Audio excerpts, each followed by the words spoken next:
इसका मतलब विक्रम पाटीदार असली खूनी नहीं है, असली खूनी राणा है, मधु सोचते हुए बोली। मधु, मुझे भी पता है कि विक्रम पाटीदार ने नहीं, राणा दास ने ही शीला का खून किया है। ये सब तो ठीक है, पर हमें पहले ये तो पता लगाना होगा कि दो विक्रम पाटीदार का माजरा क्या है।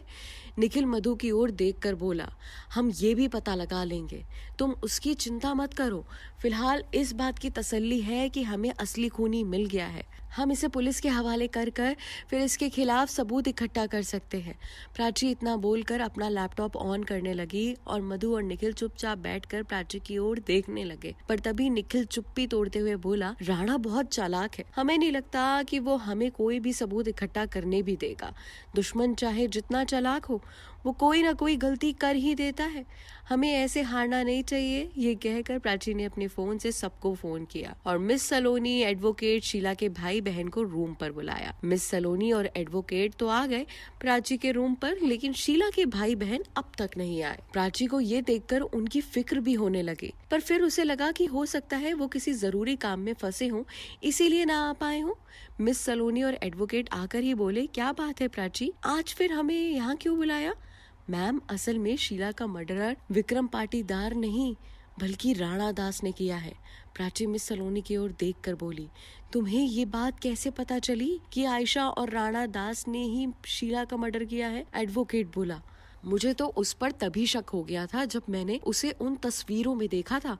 मिस सलोनी बोली, हाँ मैम, मधु ने बताया कि आयशा डेली 2 या 3 बार राणा से बात करती है, पर ये दो विक्रम पाटीदार का क्या चक्कर है, ये पता करने के लिए ही तो मैंने आप लोग को यहाँ बुलाया है। अब 4 दिन में हमें कैसे भी करके सबूत इकट्ठा करने हैं। कल से हम सबूत इकट्ठा करेंगे। कैसे? एडवोकेट कुछ सोचकर बोला, कोई ना कोई तो तरीका होगा। प्राची अपनी बाएं हाथ की गद्दी पर अपने ही दाएं हाथ से मुक्का बांधकर मारते हुए बोली, ऐसा कौन सा रास्ता हो सकता है? मधु बोली, देखो, आज मैंने नानक अंकल से सच जानने की कोशिश की तो उन्होंने मुझसे कहा कि अगर मैं राणा के खिलाफ कोई भी सबूत उन्हें लेकर दूंगी तो वो मुझे सच बताएंगे। तो प्राची, अब तुम क्या करोगी? एडवोकेट ने सवाल किया। तभी प्राची के फोन पर शीला के भाई का फोन आया।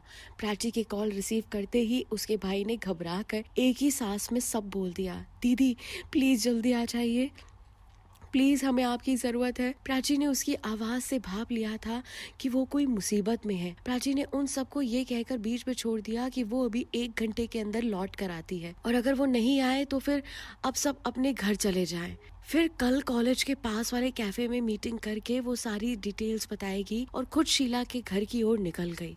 प्राची को अंदर ही अंदर बहुत घबराहट हो रही थी कि ऐसी क्या बात हो गई जो शीला के भाई ने उसे इतनी जल्दी आने को कहा। उसने ऑटो वाले से ऑटो जल्दी चलाने के लिए बोला और खुद घबरा कर ऑटो में बैठी बैठी चारों ओर अपनी निगाहें घुमाने लगी। ऑटो जल्दी चलाने के लिए बोला। थोड़ी देर बाद जब वो शीला के घर पहुंच गई तो उसने ऑटो से उतरकर जल्दी से अपने तेज तेज कदम शीला के घर की ओर बढ़ाए और अंदर जाके बिना किसी का चेहरा देखते हुए बोली, क्या हुआ, सब ठीक है ना?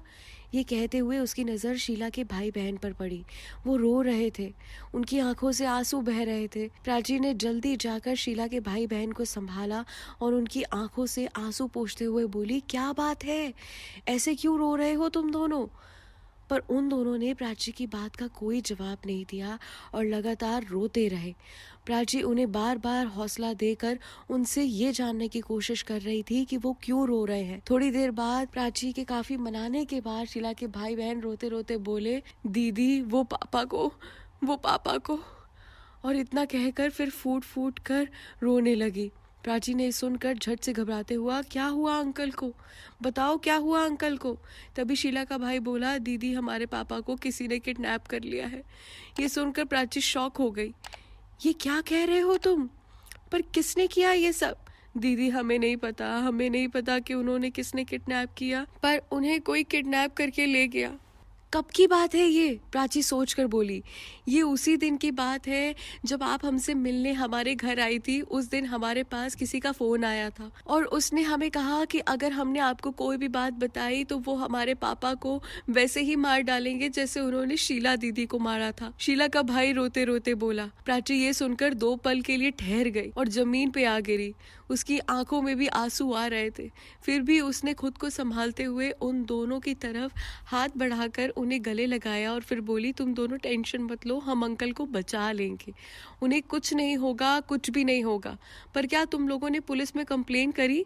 दीदी, उस दिन जब आप हमें पुलिस स्टेशन में मिली थी, हम वहीं कंप्लेन करने गए थे, पर पता नहीं उस इंसान को कैसे पता चल गया कि हम वहाँ कंप्लेन करने आए हैं। उसने फिर हमें फोन करके धमकाया कि अगर हमने पुलिस को कुछ बताया तो वो पापा को। ये कहकर शीला की बहन फिर रोने लगी। ये सब तो ठीक है, पर उस दिन तुम्हारे घर पर राणा क्यों आया था? जिस दिन मैं तुम्हारे घर आई थी उससे पहले तुम्हारे घर पर राणा आया था ना। वो तो पापा के मालिक के फ्रेंड है ना, इसीलिए उन्होंने मुझे कहा कि वो हमारी हेल्प करेंगे। वो तो हमारे पापा के फ्रेंड जैसे हैं, बस इसीलिए आए थे, शीला का भाई बोला। तो ये उसकी नई चाल है। देखो तुम दोनों घबराओ नहीं, मैं जैसा कहूँ वैसा करो। जिसने तुम्हारी दीदी को मारा है और तुम्हारे पापा को किडनैप कर लिया है वो कोई और नहीं, राणा दास ही है। ये कहकर प्राची ने उन दोनों को काम में कुछ समझाया और फिर वहाँ से चली गई। शीला के भाई बहन प्राची की कही बात अच्छी तरह समझ गए थे। काफी टाइम बाद प्राची आज फिर इंटर्नशिप के लिए अमन के ऑफिस गई। उसे ऑफिस में सबका बिहेवियर उसके प्रति थोड़ा अजीब लगा। कोई उससे सीधे मुंह बात नहीं कर रहा था। ऐसा क्या हो गया था, ये जानेंगे आप अगले एपिसोड।